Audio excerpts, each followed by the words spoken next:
जिस तरह कल इंडिया की परफॉर्मेंस हुई, मेरे ख्याल से जितना भी अफगानिस्तान ने जो है वो पाकिस्तान में रह के अपनी शुरू में नर्चर किया अपनी क्रिकेट को, एंड देन अफगानिस्तान ने अपना होम इंडिया को बनाया, मगर उस तरह की परफॉर्मेंसेस अभी तक नहीं सिखाई जिस तरह कल hard hitting performance team India की तरफ से अफगानिस्तान के अगेंस्ट आई। एडवांटेज होता है शुरू में आके अपनी बैटिंग के जौहर दिखाएं और खुद आला बैटिंग के जौहर आज रोहित शर्मा की शक्ल में नजर आए, उसकी जितनी भी तारीफ की जाए कम है। की वजह पता क्या है? ट्रिपल 200 किए उसने, 264 इन 50 overs game. It's amazing performance. वो करता क्या है कि वो जब सेट होता है ना, वो फिर अपनी विकेट को ना जाने नहीं देता। आप के अगेंस्ट तो चलो समझ आता है जो उनकी परफॉर्मेंस है, बांग्लादेश के अगेंस्ट भी उनकी जो परफॉर्मेंस थी वो काफी सरप्राइजिंग थी। नमस्कार दोस्तों, कल भारत और अफगानिस्तान के बीच मुकाबला था जिसमें भारत ने अफगानिस्तान को बुरी तरीके से हराया है और रोहित शर्मा ने बहुत सारे रिकॉर्ड तोड़ दिया है कल। अब पाकिस्तान के लोगों में खौफ है क्योंकि अगला मुकाबला भारत और पाकिस्तान के बीच होने वाला है अहमदाबाद में। जिस प्रकार से भारतीय टीम की फॉर्म है वो पाकिस्तान को भी फेलने वाली है। आप देखें पाकिस्तानी मीडिया क्या कह रही है इस पर। जिस तरह कल इंडिया की परफॉर्मेंस हुई, मेरे ख्याल से जितना भी अफगानिस्तान ने जो है वो पाकिस्तान में रह के अपनी शुरू में नर्चर किया अपनी क्रिकेट को, एंड देन अफगानिस्तान ने अपना होम इंडिया को बनाया, मगर उस तरह की परफॉर्मेंसेस अभी तक नहीं सिखाई जिस तरह कल hard hitting performance team India की तरफ से अफगानिस्तान के अगेंस्ट आई। Rohit Sharma starting off, and once Rohit Sharma शुरू हो जाते हैं तो ये तो हसन अली ने भी स्टेटमेंट दिया हुआ है कि जिस दिन रोहित शर्मा का दिन हो उस दिन सारे बॉलर्स का दिन खराब हो जाता है। बिस्मिल्लाहिर्रहमानिर्रहीम। पहले तो थोड़ा सा क्रेडिट देना चाहिए अफगानिस्तान को। हम बार बार जो कह रहे थे ना कि they can not play 50 over, कल उन्होंने थोड़ी सी एफर्ट की है, उन्होंने छोटी छोटी पार्टनरशिप लगाने की कोशिश की है। I believe, correct me if I am wrong, 165 dot balls खेले हैं उन्होंने कल। जी बिल्कुल, 300 बॉलों में से 165 बॉल्स उन्होंने कल खेले, और यूसुफ ने डिस्क्राइब भी किया था कि इसलिए वो खेले हैं कि they don't want to lose the wicket and they want to play 50 over. अच्छा, ये माइंडसेट अब उनको समझ आ गई है कि हमने अगर कोई किसी से जीतना है ना तो हमें 50 ओवर खेलने पड़ेंगे, और एक बंदा जो 60-70 पे, दो बंदों ने उन्होंने 60-70 किए, वो दो बंदों में 60-70 करने वाला अगर 100 पे पहुंच गया ना तो they will get 300।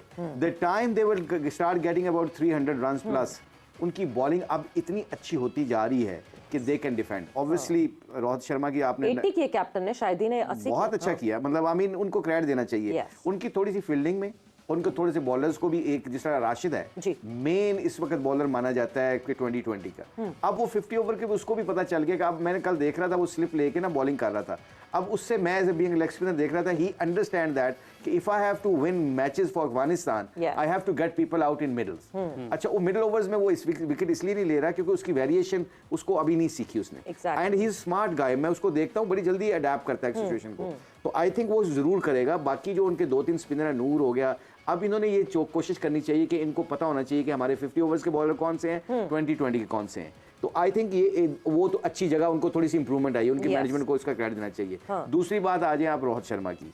Rohit Sharma is one of the finest player, उसका एग्जाम्पल उसके क्या कहते हैं, स्टैट स्पीक्स देमसेल्फ। उसकी वजह पता क्या है? ट्रिपल 200 किए उसने, 264 इन 50 overs game. It's amazing performance. वो करता क्या है कि वो जब सेट होता है ना वो फिर अपनी विकेट को ना जाने नहीं देता। आपने एशिया कप में देखा था, शादाब से आउट हुआ था वो मिड ऑफ पे, इनसाइड आउट मारते हुए, और वो 50% कर गया था उसको पता था कि मैंने 150 मिस किया। ऐसे बैट्समैन वो मैं देख रहा था डग में बैठे, नॉर्मली वो ना इंजमाम की तरह बड़ा कूल एंड बहुत लेजी एलिगेंस जो बार-बार कहते हैं। एग्जैक्टली, मगर जब उसको पता चला ना कि मैंने ये गंदी शॉट मार दी और मुझे आउट नहीं होना चाहिए था, उसके ऊपर वो हर्ट होता है। इसलिए ये जो प्लेयर है Rohit Sharma, he is one of the dangerous player. और आगे रोहित अपना विराट कोहली आके जिस तरह उसने क्लिनिकल तरीके से गेम खत्म किया, I think India is sitting on a good position क्योंकि उनको सबको अपने अपने रोल्स के बारे में पता है। फॉर्म में भी वो डिसीजन भी अच्छे रहे, तो ये तमाम चीजें रोहित शर्मा के फेवर में जाती है। उनकी कप्तानी के डिसीजन बहुत अच्छे हैं। खुद उन्होंने आज जो इनिंग खेली उसकी जितनी भी तारीफ की जाए कम है। 7वीं सेंचुरी बनाना और फॉर्म में आना, तो इंडिया की जो पूरी टीम है तो बहुत ही आउटस्टैंडिंग नजर आ रही है। सर, विराट कोहली का जिक्र ना करें, उनकी भी टच में लग रहे हैं, बुमराह की बॉलिंग का जिक्र ना करें तो बहुत ही आउटस्टैंडिंग वो बॉलिंग करते हुए आ रहे हैं, तो ये चीज तो इंडिया के बहुत ही फेवर में जा रहा है। उनकी जितनी भी तारीफ की जाए कम है। ये क्रिकेट का हिस्सा होता है और बड़े प्लेयर वही होते हैं, एक टच में आने के लिए बड़ी इनिंग की जरूरत है। और इस वर्ल्ड कप 2023 में ये जरूर आपके प्रोग्राम के तवज्जो से कह सकता हूं, रिकॉर्ड सेंचुरियां बनेगी, रिकॉर्ड सेंचुरियां, तो ये चीज भी आपके जहन में होने चाहिए। जो बैटिंग पैराडाइज हम कहते हैं, तो बैटिंग पैराडाइज में 1, 2, 3 जो बैट्समैन होते हैं उनको एडवांटेज होता है शुरू में आके अपने बैटिंग के जौहर दिखाएं और खुद आला बैटिंग के जौहर आज रोहित शर्मा की शक्ल में नजर आए, उसकी जितनी भी तारीफ की जाए कम है। बिल्कुल सही है। अहमद, आप समझते हैं कि जो आज का टोटल था 273 जो टारगेट दिया गया था इंडियन टीम को, एक तो ऑब्वियस सी बात है कि इंडियन टीम मजबूत टीम है और साथ ही साथ उनका होम ग्राउंड था, एक ये फैक्टर भी अपनी जगह पर मौजूद था। दूसरी जानिब अगर हम अफगानिस्तान की टीम की बात की जाए, जो कि अभी एक आप कह सकते हैं कि इस फील्ड में यानी क्रिकेट की फील्ड में अभी एक न्यू टीम समझी जाती है, तो इस लिहाज से उनका जो एक टोटल था या जो उनका कॉन्फिडेंस था वो बेहतर था पहले से? देखिए, सबसे पहले तो आप सब लोगों को अस्सलाम वालेकुम। आई होप सब खैरियत से होंगे। देखिए, बिल्कुल आपने ठीक बात की है। जहां तक बात है टोटल की, तो टोटल कम था क्योंकि बिल्कुल बैटिंग फ्रेंडली विकेट थी, बैटिंग ट्रैक था। अगर आप देखें तो इतना ज़्यादा टर्न भी नहीं था विकेट में, और इसका अंदाज़ा तभी हो गया था जब कुलदीप यादव बॉल करने आए थे, क्योंकि विकेट में अगर हल्का फुल्का भी टर्न हो तो कुलदीप यादव का बॉल अच्छा खासा टर्न करता है। लेकिन आज उनका भी बॉल टर्न नहीं कर रहा था, वो उन्होंने भी स्ट्रगल किया थोड़ा सा।